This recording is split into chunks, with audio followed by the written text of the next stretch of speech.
Welcome, Nikhil, to this virtual session. Can you briefly introduce yourself as well as Imarticus? I'm the founder and CEO of Imarticus Learning. My background is mainly IB and capital markets. I spent a lot of time in the Western markets like US and UK. Building and scaling organizations has been my forte, and this is where I've seen the impact of skill deficit firsthand. A bunch of us, actually looking at that skill deficit, established Imarticus Learning about 7-8 years ago, which is now, we are proud to say, India's leading professional education and upskilling firm.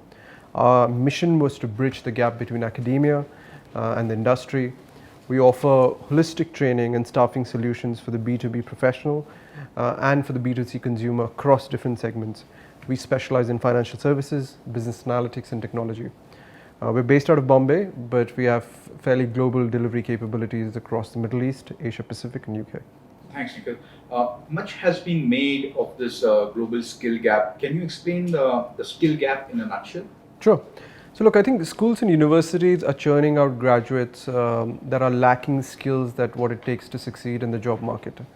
The job market is deeply impacted by one, technology velocity and also economic mismanagement. The result is that highest levels of education, but we have a growing divide between academia and corporate. This is your skill gap in a nutshell. Bringing the skill gap and getting the workforce ready is the very reason that we started Imarticus back in 2012. And that's what forms the guiding principle for everything that we do. So Nikhil, how bad or how real is the skill deficit? Look, the skill gap is widening. Unemployment globally on an average since 2000 is at its lowest rate. And nearly 60% of employers struggle to fill job occupancies within 12 to 15 weeks. By 2030, we are talking about close to 90 million people from a skilled talent shortage perspective, which is going to cost trillions of dollars in lost economic opportunity.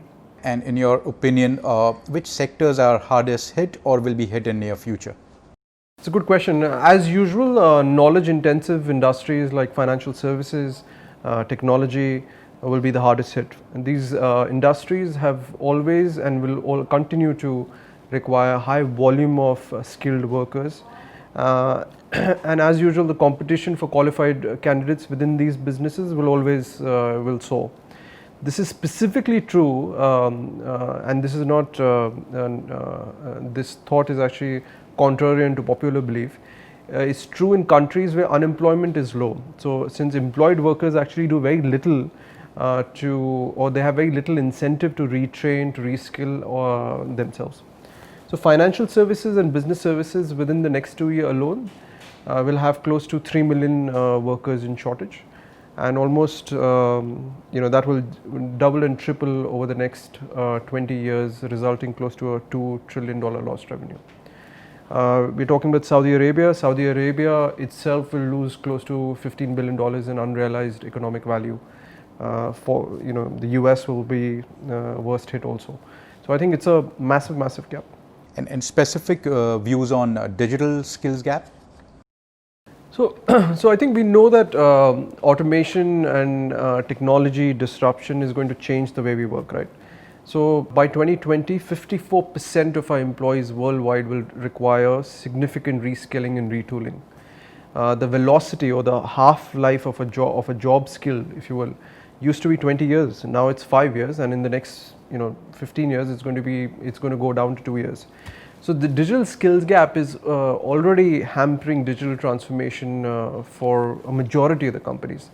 That gap will widen, and again, we'll have a massive shortfall of skilled resources globally. Fast forward that, and these shortages will lead to losses of close to $500 billion in unrealized revenue. Nikhil, according to World Economic Forum, the MENA region as a whole captures only 62% of its human capital potential. Specifically focusing on Middle East as a region, what are some of the interesting trends that you see in terms of human capital development? Look, giving credit to the MENA region, I think countries within the MENA region have improved the educational attainment of their younger generation. So So by 2030, the region will expand its educated talent pool by 50%. However, 2 out of 5 graduates are still out of a job in the MENA region, which is a big issue. The Middle East and the North Africa region is endowed with young, growing, increasingly well-educated population, which, by the way, if skilled for tomorrow's job, have the potential to significantly enhance this region's growth. But with 31% or 40%, whichever number you look at, of young people who are unemployed, we need really new, urgent and drastic action that needs to be taken. In addition, even when skilled talent is present, particularly educated women are not deployed effectively in the workforce, specifically in the MENA region. Now, I believe few of MENA's economies are fully prepared for the disruption to jobs that is going to happen because of technology. The crucial question then becomes for this region is, how do you capitalize on this demographic dividend, and how do you prepare the working age population and the school children for the future of work?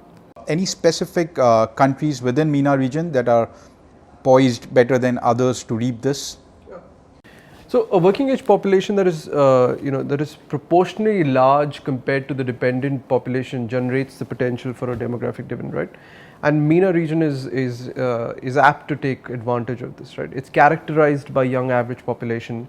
The median age is close to 27 years old. I think half of the population is under the age of 25 in MENA. A lot of people don't know this, but MENA's population will be double that of Europe by 2100. And it will have more than 1 billion people, much more than in China even, right? So eventually, so I think the UAE, Jordan, Saudi Arabia all lead the way in terms of local availability of high-skilled jobs. UAE has a median age of 36, Saudi Arabia is much lower, close to 29, 30. So I think these are the countries that I think will benefit the most from a demographic dividend. Nikhil, how does Imarticus specifically address employability in India or Asia as a region? So like I mentioned earlier, this has been the core of our business and our core of our thinking. Through our industry first programs, we aim to elevate the skill level, the knowledge level and the competency level of all aspiring students and job seekers. To keep pace with changing times, our network into the industry, our expertise within pedagogy, we have expanded our focus to more future oriented domains such as financial services, analytics, digital marketing. From a success perspective, we have trained over 50,000 learners across India through traditional classroom trainings, through online trainings and e-learning. Our placement ratios are the best in the industry. We have placed close to 30,000 people across in our placement assurance programs. So I believe our focus on employability and our placement is what differentiates Imarticus from our competitors. And can you share some of your achievements? Sure. So from a firm and product perspective, I mentioned to you that we are an industry first approach when it comes to our products and our programs. So we have numerous alliances and accreditations from 6 industry bodies. We have 20 plus partnership with industry leaders like KPMG, IBM. We have at least 5 to 6 different global university partnerships like UCLA, SPGen. We count close to 150 domestic and global companies as the clients. I mentioned to you earlier that we are very good at blending the offline and online delivery models. We have close to about 15 centers across India now that are able to deliver these programs across the width and breadth of India. We truly have a global experience serving clients across the globe in APAC, MENA and UK. Nikhil, let's shift focus to Saudi market. Let me share some figures with you. The economy of Saudi Arabia is one of the top 20 in the world with just under 800 billion. It's the largest in the Arab world and Middle East. Saudi population is young, about 51% are under the age of 25. The labor market is 13 million, comprising of 10 million non-Saudis and only 3 million native Saudis. Unemployment amongst native Saudis is 12%, which is double the national unemployment rate. How do you see the market potential here? Look, I think Saudi is a superbly unique opportunity. I think there is scale in this market in terms of number of people. I think the opportunity is massive given the focus on Saudization, around the government's focus on employing a lot of the native nationals. So I believe that this is one of our unique opportunities in terms of accessing the market, in actually developing the market to something, something much greater than what it is today. Nikhil, how can corporates in Saudi address the skill gap? Look, it's clear from our past experience that education, training and apprenticeship schemes to upskill employees is the best way to boost productivity. In the short term, corporates need to focus on 2 to 3 critical competencies or attitude needed in new hire. For instance, is the person hardworking and willing to learn? If yes, then the skill deficit can be made up to a certain extent through dedicated onboarding and training sessions. The L&D teams should be creating structured learning pathways for their employees at all levels, clearly defining KPIs that would benchmark their performance. On-the-job training through mentorship, shadowing, job aids are just as important as well. So I think it's not any different than global standards. I don't think Saudi companies need to do anything else, but I think they have an added complexity around developing their native pool of talent. As an outsider looking in, what's your advice on what's the best way forward for the kingdom to achieve the Nitakat or the Southeast Asian dream? So look, I think it's completely understandable what Saudi is doing with Nitakat and spending time, effort and creating schemes for Saudi nationals, and it has positively contributed to reducing the overall percentage of foreign expats. I think they went down from 8.6 million to 6.1 million over the last 2 years. By the way, it's not a recent policy, it's been ongoing since 1985. I think it really needs to be implemented more through market forces and incentives rather than the quota. And can you highlight some key recommendations to build the workforce of the future? So it's a very long list, but let me give you a few thoughts around it, right? First thing I think we do is that are we spending time on the right skills? So skills like creativity, design thinking, innovation are all becoming very, very now must-have skills, right? The second is look at employee development as a continuous cycle rather than a one-time effort that we normally do, right? So it needs to be iterative process that goes back and forth with the employee, etc. Second is the awareness of digital, specifically the awareness of analytics and AI in proactively skilling employees needs to be now standard.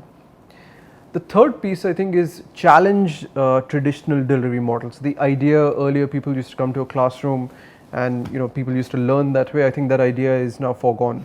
People learn different ways, people have limited amount of time. So I think we have to challenge how learning is delivered, etc. Lastly, redefine the interface between the education sector and the business world. Let's bring both of them together so that we can develop comprehensive career paths for learners and overall increase their opportunities for future growth. And I have read this somewhere that as many as 90% of employees feel that they are not learning in school and college what they are expected to learn on the job. And I'm sure employers also feel this similar gap in terms of finding the right talent. How do you think we can fix this? I mean, this is an age-old problem and it's a very complex problem to fix, right? But at least more and more people have started talking about it, have started appreciating the problem. I'll start with Imarticus or people like Imarticus. One of the things that education providers should do is we need to coordinate our efforts with corporate recruiters, learn more about the ever-changing needs of a job market. That's one of the biggest things I think we as education providers owe as a responsibility. The second piece which I think we can collectively as an ecosystem do is we can instill the idea of lifelong learning. And the last piece which I already mentioned to you, that as we design these programs, as we think through new topics to be learned, we need to bring the business world and the industry knowledge back into the program work. So I think your job, your day-to-day job has to be in line with what you're being taught from a program or from a course level. Nikhil, we are talking about unprecedented changes in skilling and reskilling, if you will. This will require significant cultural shift and not to mention the capital. Any views on that? Require a lot of capital, a lot of effort and frankly a lot of focus from the entire ecosystem. As I mentioned earlier, close to 55% of the employees will need reskilling and upskilling by 2022. Nikhil, what are your plans for the Middle East region? We have a lot of plans for the Middle East region. We are very excited by it. We think the MENA region faces the same issues with skill deficit as we do in India. We see a lot of synergy working in this region to offer both our expertise in training and as well in program design in demand sectors like financial services, IT and fintech. We have a renewed strategy post-COVID where we are looking to expand our MENA region. We will look at the entire geography including UAE, Qatar, Oman, Bahrain, Jordan, not to mention Saudi Arabia, which I think is going to be the cornerstone of our strategy. We entered the MENA market back in 2018. We did extremely well. We are proud to have close to 15 plus unique clients, large clients that we've been able to work with. Our focus then was providing cost effective yet engaging learning solutions for our clients in UAE, largely from BFSI. We're now based in Dubai and we have an office there. Our belief is that Dubai and Saudi Arabia will both serve as regional hubs as we expand the business. So specifically coming to Saudi Arabia, what are your plans there, and are you setting up an office in Saudi Arabia? Absolutely. We'll be opening a new dedicated office in Saudi by Q3 2021 with a dedicated training team, a corporate relations outreach team and center of excellences in finance, analytics and fintech. We frankly look forward to executing new partnerships, new programs in the kingdom. And would love to hear how Imarticus differentiates itself from rest of the competition. So our focus for Saudi will be upskilling native talent on future ready skills and competencies such as digital transformation, change management. We'll also do executive leadership workshops in partnership with leading global universities. All of these will be available in a variety of delivery formats. A huge focus and opportunity for us is e-learning. Self-paced, self-directed and on-demand learning is the way of the future. We will work with Saudi universities to digitize their classroom content. We'll create new custom learning modules for corporates as well as e-learning for the student learner and the corporate professional. That sounds really exciting, Nikhil. Thank you very much.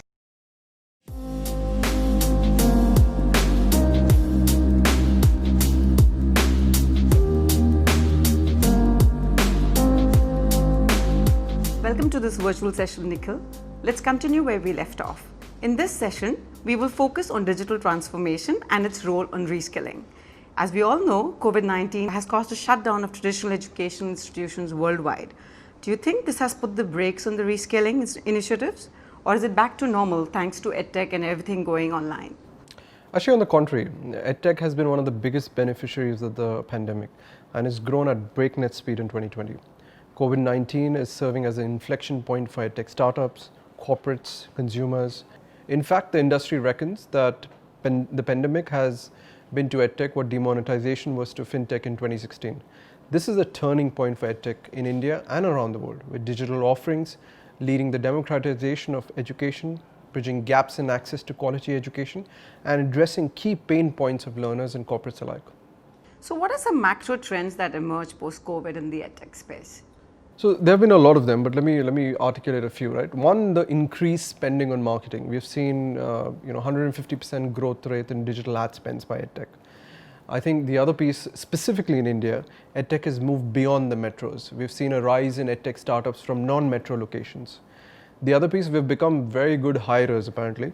So we have increased hirings with huge number of job openings from Byju's and an Academy, Topper and Simply Learn, to name a few. Also global startups like General Assembly, Scalar, etc. have also been starting to do well.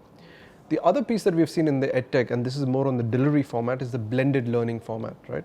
Earlier the entire idea was offline versus online. Now everybody's talking about blended. And now more and more EdTechs are focusing on the outcome of the education rather than the delivery model. Do you see this as a temporary phenomenon or something that's likely to stick post-COVID?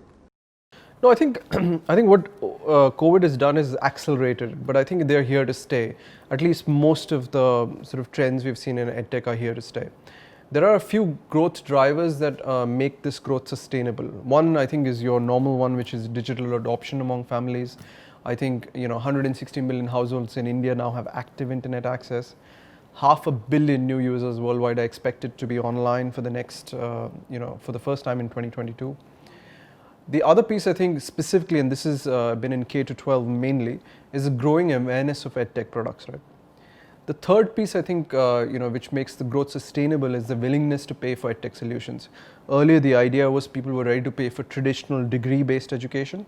Now I think people are used to paying for innovation, are used to paying for quality education, which could be classified as ancillary education. All this has led to massive funding in EdTech companies, right? So close to $2 billion in private investment flow over the last 4 or 5 years are all drivers that will make this growth sustainable. All right. There's a lot of talk about new age tech skills, but a survey among Saudi employers and job seekers said that there's over 80% thinks that it's soft skills like innovation, creativity, problem solving, etc., rather than the hard skills or the technical skills that are the most important factor in getting a job. These skills are not exactly being taught in academia. What are your thoughts around this? No, you couldn't be more right. I think in the reskilling matrix, right, we always forget about the softer skills. Everybody talks about technology skills or finance skills, but I think more and more we need to talk about skills which are softer or personality based or more EQ type of skills, right?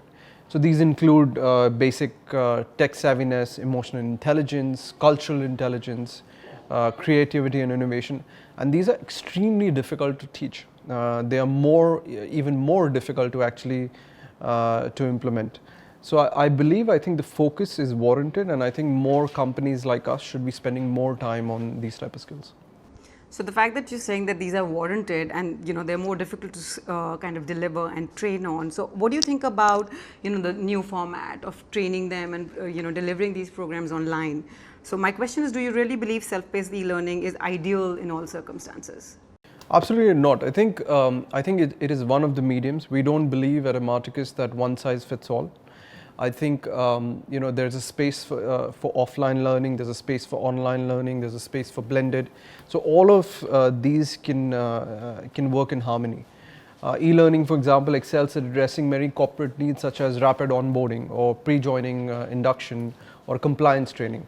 So versus more offline formats lend itself to more practical training. So I do agree that learners to be truly apply the learnings in real life and be creative, you need more than theory. We recommend a blended learning approach, for example, for managerial skills. Basically, for any topic or learning need, you don't need to go from 0 to 100% online. You should do it at a rate that's comfortable to you and to your learners. Imarticus can do this learning need analysis and recommend the right solution and the right blend between live classroom, live virtual classroom, or self-paced e-learning. Sure. So what's been your experience working with the BFSI clients on the e-learning mandates? Length and breadth of a client is fairly wide. We are privileged to be an e-learning provider to most of the top banks, IT companies and insurance firms across India. Some of them have established e-learning already, while others are keen to go online. We've sort of catered to both the types of clients. Some have legacy courses, some have fairly large, rich library of content from their classroom trainings, while others are truly starting from scratch. We are fairly custom in our work, and we can do end-to-end development of e-learning courses. But we start literally from the basic. What is the final outcome to the consumer? What are the learning needs, and what are the what are you trying to achieve through this e-learning course? We also have a globally sourced network of 300 plus trainers and subject matter experts who can develop content from ground up. So what are some of your products within the e-learning space? We provide both instructor-led trainings in a virtual format and the traditional self-paced e-learning that you can host on your LMS. We offer a comprehensive portfolio of products within e-learning, ranging from rapid development of instructor videos, comm modules, system training, to more custom solutions such as viral videos, animation, gamification, and business simulations also. We have fairly extensive experience with localized e-learning to your native language for your learners. We work extensively with UAE clients, with Saudi clients, and Southeast Asia clients globally. All of these would be custom built for your client, correct? Correct. We also have an ever-growing library of e-learning modules that are ready to deploy in the sectors that we operate in. These are part of a subscription library and help fill an immediate need for the corporates. Basically, they're great for introductory topics or primers. You then top it up with more specific e-modules which are more custom built to your specifications. What would you say to those traditionalists who prefer classroom training and think e-learning is boring or substandard? I think it's I understand it, but I don't think, like I said earlier, the one size fits all, right? So I think there is room for both ideas and both approaches. We excel at both live classrooms or could be classrooms or virtual mode, as well as self-paced e-learning. Like I said, I don't think it's mutually exclusive, and both have a legitimate purpose. Countries across MENA have set aggressive national agendas. How does Imarticus help address that Saudization mandate? So I mean, it's a good question. GCC states alone will have created approximately 1.3 million new digital jobs by 2025. Close to 700,000 of them are in Saudi Arabia alone. How are we going to fill these jobs? I think it's a question worth answering. Importing talent is easier in markets such as the UAE, Qatar and Kuwait, which have large expatriate populations, but harder in countries with large local populations like Saudi and Oman. So the solution is for the corporates to invest in the skill development of their native population, right? Till a long-term reform happens, till we solve this problem once and for all. That's what we did in India. That's where we are focused. That's what we experience. So I think firms like ours can conduct fairly targeted, focused training for your employees in need of upskilling. For fresh graduates who are looking for jobs, we can actually train them and make sure that they have the skill sets which are future ready. Can you outline in brief a few strategic focus areas for Saudi Arabia? So we have been operational in MENA for the last 3 years with Dubai as a regional hub. We have 15 plus clients across MENA, largely catering to the e-learning needs. Specifically for Saudi, we offer a holistic portfolio of instructor-led trainings to service the entire life cycle of employees. I think some of our services are onboarding induction for freshers, certification prep to gain meaningful certification and better career prospects, management and executive development workshops for senior leadership. We are partnering with global universities to offer executive education. So I think it's a fairly sort of broad, comprehensive portfolio across the junior level to the most senior, most professional in Saudi. Moving on, another buzzword making rounds post-COVID is digital transformation. So what are your thoughts around that? So I wouldn't call it a buzzword. I think most banks, they're in the boards. I think most banks in their new initiative agenda are already talking about digital transformation. It's taken on a heightened importance in the wake of the pandemic. I think it marks a radical rethinking of how organizations use technology, peoples, and processes. Right. So firms looking for unparalleled advantage need to pivot their thinking and strategies from more traditional product-based levers. I think you have to talk about data, you have to talk about AI, you have to talk about RPA, you have to talk about blockchain. I think all that are pillars of your digital transformation of your bank or of your processes, which is exactly why one of our key initiatives this year is the launch of the new Digital Skills Academy. That sounds interesting, Nikhil. Can you tell us a little bit more about your Digital Skills Academy? Absolutely. So Imarticus Learning Digital Skills Academy is uniquely positioned to enable and empower your team to adapt a digital-first mindset and drive tools, process, and people to provide substantial value to your enterprise. The Academy will focus on future-proof technologies like AI, ML, blockchain, and cybersecurity, where there's a huge demand for talented professionals, but a huge talent deficit that we've been talking about. Knowing the tech and digital transformation is only one half of the equation. We will address change management and strategy to ensure that the transformation is embedded in your organization. This subscription-based business model offers a research-backed cutting-edge curriculum, industry partners with pioneers like Automation Anywhere, and will be delivered through self-paced e-learning modules as well as power-packed hands-on workshops. We cater to all roles and industries to deliver a highly customized learning path with immediate relevancy to your business. So thank you, Nikhil. That was really informative. Thank you for your time.